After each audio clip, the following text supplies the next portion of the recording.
desk, we had a certain Liz Truss, former Prime Minister, of course, speaking at a fringe event in Manchester about half an hour ago. And as part of her stall being set out, she said we need to axe the tax, cut the bills and build the homes. Well, quite a few of them talking about incentivising local areas to build 500,000 new homes each year. Let's get the views now. Rachel Maclean, who's the Minister for Housing and Planning, can join us there in Manchester.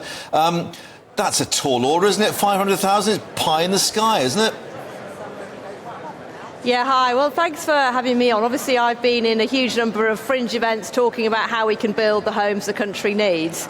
And where I do agree with Liz is we need to build more houses than we currently are.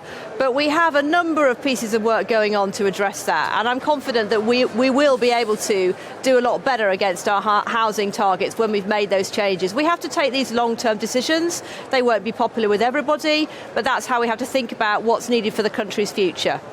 Rachel, one thing that Liz Truss was suggesting was that environmental red tape could be torn up to allow all these extra new homes. Is that something that you support?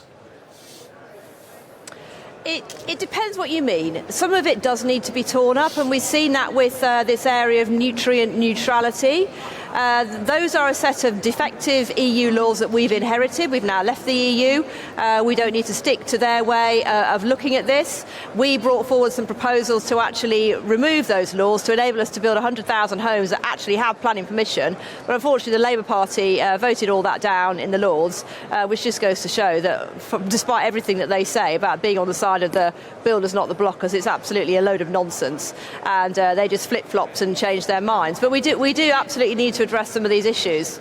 Yeah, now, part of the sort of whole picture on infrastructure is transport. As you all know, there has been huge conjecture about the future of HS2 to get to Manchester. ITV News reporting the decision has been taken, that it will be shelved, and that Rishi Sunak basically says that the billions will go to other transport sections there in the north. What would that do for levelling up?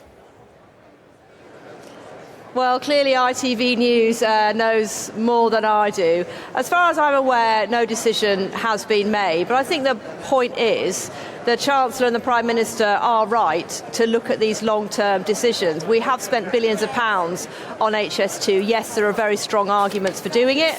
And as a West Midlands MP, I know the importance of it to the local economy. But at the same time, there are huge demands on the public finances and taxpayers' money, and infrastructure and transport infrastructure is needed all across the country. Look, I'm not really close enough to come up with a definitive answer, especially not in a very short segment. But Rachel, I do think it's important to look at all of this and see what the Chancellor and the Prime Minister are coming forward with. Rachel, you say you're not close enough to it, but do you not think it was a little bit fishy that the Transport Secretary Mark Harper did not mention HS2 once in his speech?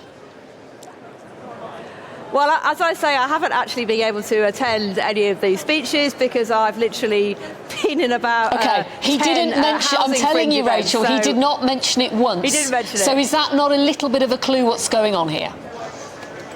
Well, you might be speculating about that. But as I've said, look, I'd be very interested to see what the decision is.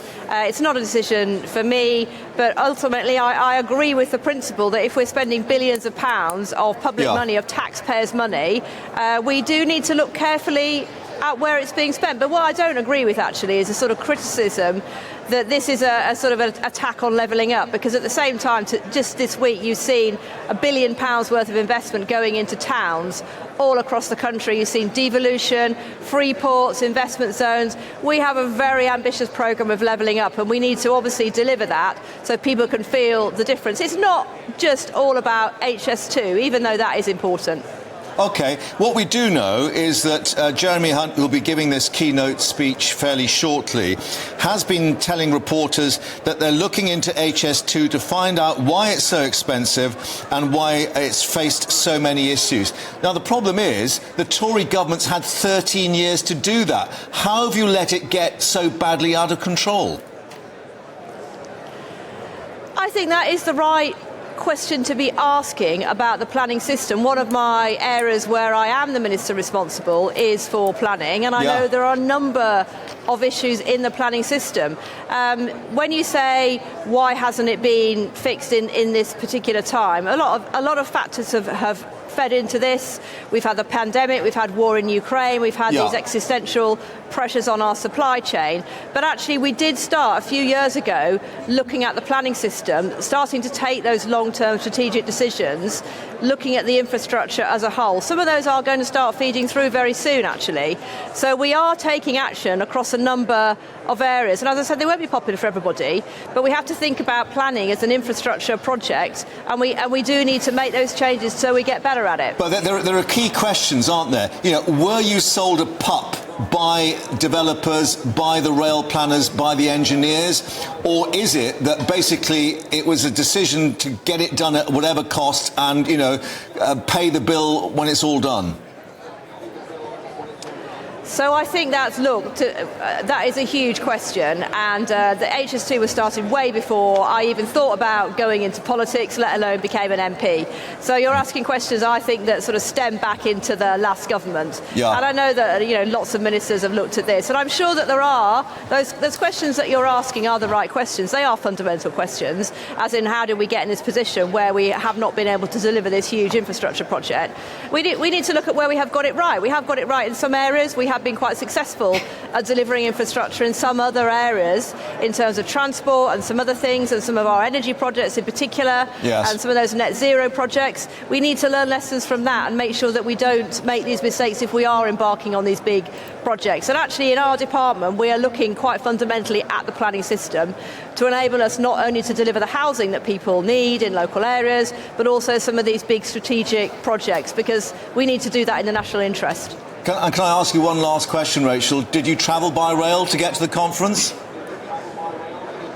I didn't. I drove because I need to stay here until Wednesday to hear the Prime Minister, and there are no trains. So unfortunately, I had to drive. So that was very disappointing, because normally I would have got the train. OK, Rachel Maclean, thank you very much for joining us at conference in Manchester. Thank you.